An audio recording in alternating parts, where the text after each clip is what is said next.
Donc, chers amis, ce soir,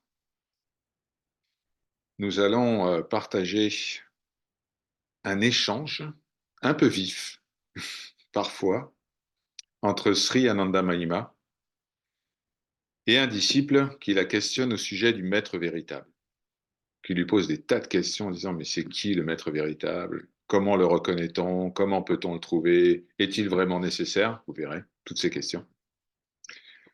Et vous entendrez surtout les réponses de la Divine Mère. Donc cet échange est tiré d'un recueil des enseignements de Ma qui s'appelle le Matri Upadeshamrita, donc le nectar des enseignements de Ma, très comparable à la collection des paroles du gourou que nous étudions ensemble le mardi. Et donc on y trouve des perles et des perles et des perles et des joyaux, et celui-là est probablement un des plus brillants de cette collection. Alors Ma commençait toujours tous ses discours en satsang par la phrase suivante. Je suis seulement une petite fille et je ne sais pas enseigner, je ne sais pas prononcer de discours. Mais comme une petite fille, lorsqu'elle trouve quelque chose de bon et d'appétissant, eh bien, elle l'emmène à son père et à sa mère. Alors je place devant vous, chers amis, ce qui paraît succulent, ce qui paraît nourrissant. Prenez ce que vous souhaitez. Ce que vous allez entendre n'est juste que le babillage d'un enfant. En réalité, il n'y a que vous qui posez les questions et vous qui donnez les réponses.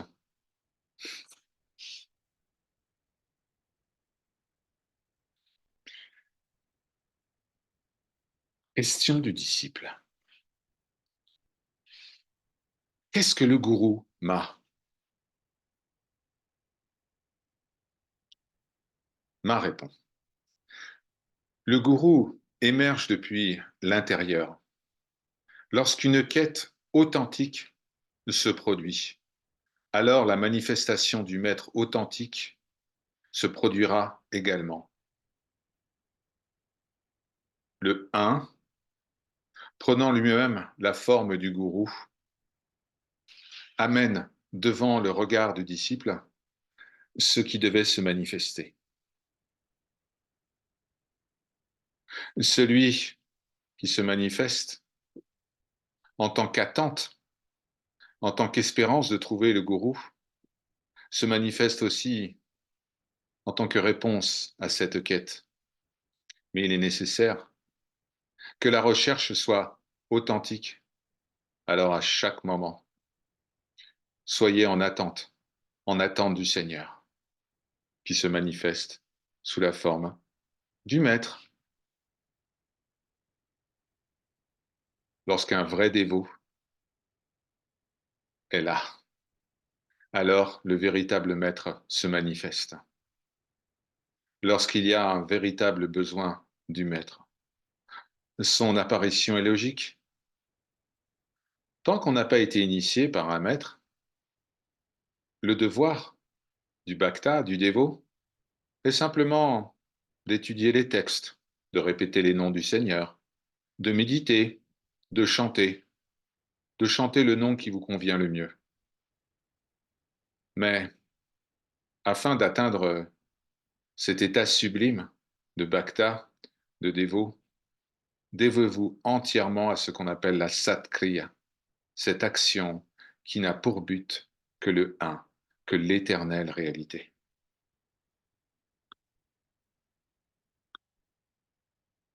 Le visiteur pose une question à Ma. Comment trouver le maître véritable et qui peut être le maître véritable? Ma répond.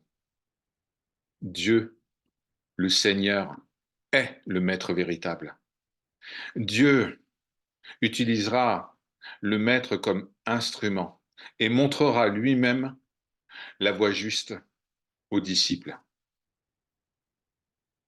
Le véritable maître n'est autre que vous-même. Est-ce que le gourou me donnera un mantra? Certainement. Un autre visiteur pose une question que certains d'entre vous se sont sans doute déjà posée. Tout le monde dit que le gourou est absolument nécessaire. Mais moi, je n'ai pas besoin de gourou. J'ai juste besoin du Seigneur. Réponse de Ma. Le Maître est Dieu. Le gourou fait comprendre aux disciples ce qu'est le divin. Voir le gourou comme un simple être humain est une erreur. À chaque fois que l'on voit le Maître, on doit le considérer comme étant le Seigneur. Il y a un état à partir duquel, lorsque l'on voit le Maître, on voit l'univers entier. On se rend compte que c'est Dieu sous la forme du Maître qui fait naître, qui maintient et qui dissout ce monde en lui-même. Alors, qui peut être le véritable Maître sinon Dieu? En ayant confiance dans le Seigneur, en ayant la foi, on connaît le Seigneur, le Maître de cet univers entier, le Jagat Guru, n'est autre que le Seigneur. C'est seulement grâce au pouvoir du Maître que le souvenir du soi est possible. Tant qu'on n'a pas assuré, qu'on ne s'est pas assuré de l'aide du Maître, alors c'est très difficile de se souvenir du Seigneur. Où est-ce que l'intelligence peut nous emmener? Pensez-vous pouvoir vous souvenir du Seigneur simplement par le mental? Comment cela peut-il être accompli? La première chose à faire, lorsqu'on veut retrouver ce que nous sommes, c'est le Maître. Vous devez comprendre également que celui qui est votre Maître est également le Maître de tous. Il n'y a qu'un, et vous êtes cela. Question d'un visiteur.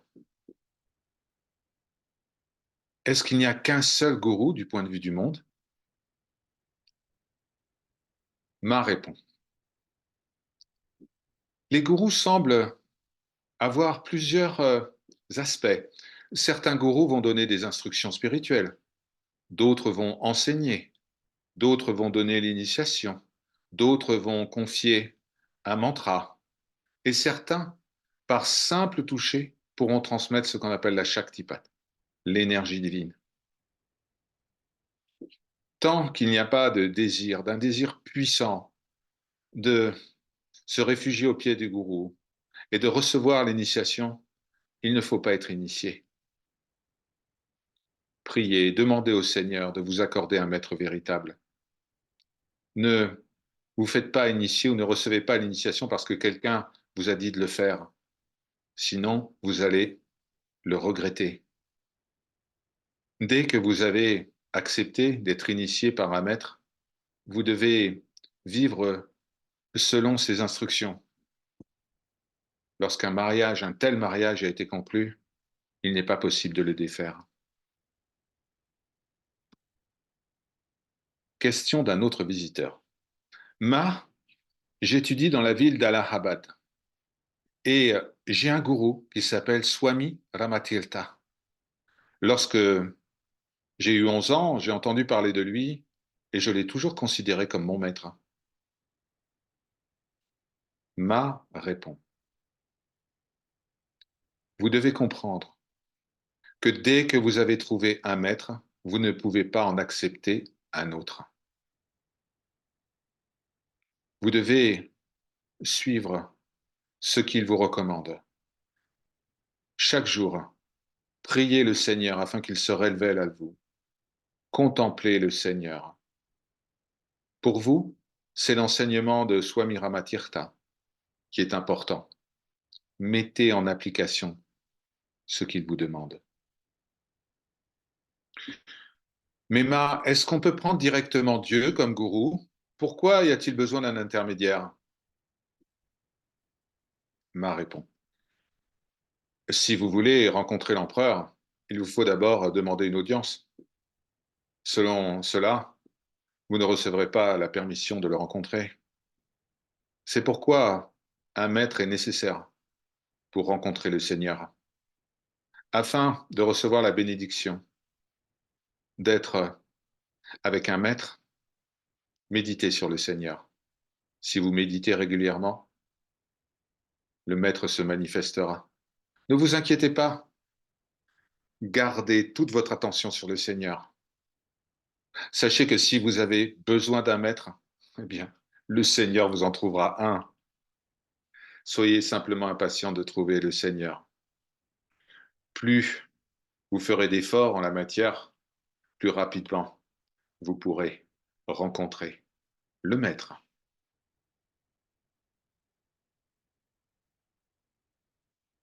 Question du visiteur.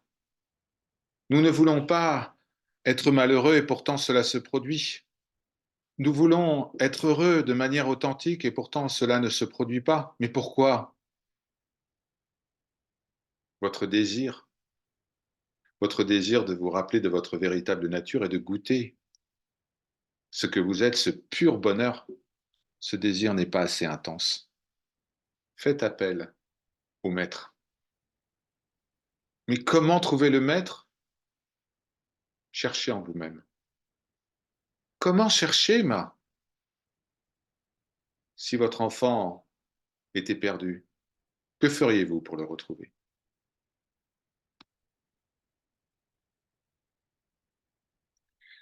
Ma, quelle est la façon la plus rapide de réaliser, de se souvenir de notre véritable nature? Faut-il chanter? Faut-il réciter un mantra? Faut-il faire du yoga? Faut-il répéter les noms du Seigneur? La meilleure façon est celle qui vous est indiquée par votre maître. Est-il possible de pratiquer sans avoir à faire appel à un maître? Votre question révèle que vous avez vraiment besoin d'un maître. La vraie signification du mot gourou est extraordinairement profonde. Le maître doit être considéré comme le Seigneur. On ne peut pas abandonner le maître. Lorsque le maître est abandonné, eh bien, on doit comprendre qu'en fait, il n'y avait jamais eu de lien véritable entre le maître et le disciple. Rien, rien ne peut être accompli de mal entre le maître et le disciple authentique. La puissance du maître et la dévotion que nous avons pour le maître ne doivent jamais diminuer. L'être suprême, qui est la vérité absolue, veille à ce que le disciple se souvienne de lui.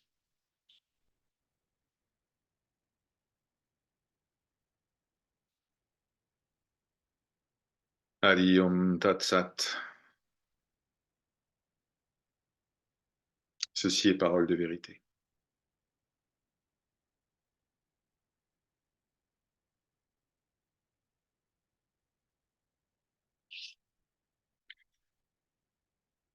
Cet échange peut paraître étonnant lorsque vous savez que Ma n'a jamais eu un maître physique, et pourtant celle qui n'a jamais eu de maître, en apparence, vous exhorte, vous rappelle que Brahman et Guru sont un, tout comme vous et Brahman êtes un. Elle vous rappelle de considérer l'enseignant comme bien plus qu'un être humain, bien plus. Le jour où ce serviteur, ça n'a pas pris trop de temps, le jour où ce serviteur a bien vu que Raja était tout,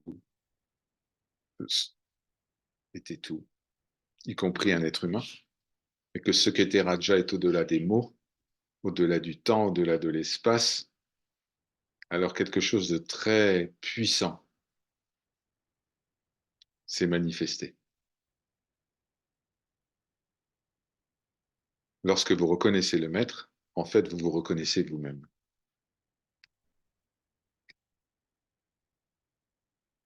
Lorsque vous voyez la lumière, lorsque vous voyez l'illimité, lorsque vous voyez la divinité,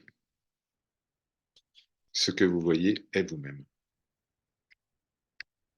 Le maître est un miroir. Miroir, oh mon beau miroir, suis-je la plus belle?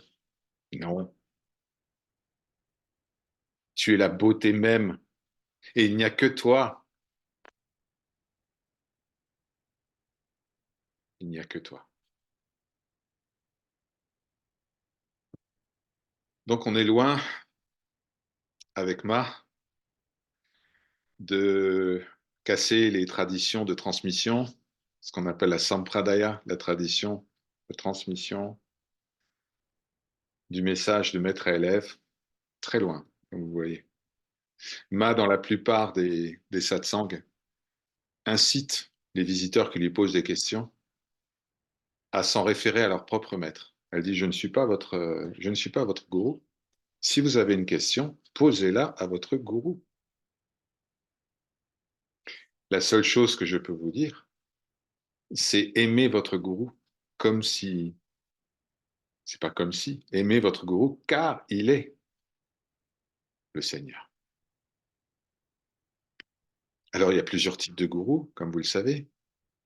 Il y a des gourous enseignants, il y a des gourous qui initient, il y a des gourous dévots, il y a des gourous revêches, il y a des gourous aimables, il y a des gourous moins aimables. Tout ça, c'est le jeu divin, le lila. Et comme le disait Papaji et Ananda Mahima également, il y a trois signaux magnifiques. Le premier signal, c'est que vous êtes revenu sous la forme humaine. Le deuxième signal, c'est que vous avez un désir puissant de vous souvenir de qui vous êtes. Le monde ne vous intéresse plus tant que ça. Vous connaissez déjà. Vous avez déjà goûté tous les fruits jusqu'à ce qu'ils deviennent amers. Et évidemment, le troisième signal, c'est que dans cette existence relative, le Seigneur se manifeste sous la forme de l'enseignant ou de l'enseignante pour vous guider et vous rappeler qui vous êtes. C'est une immense chance. Et Ma rappelle cela à ses auditeurs.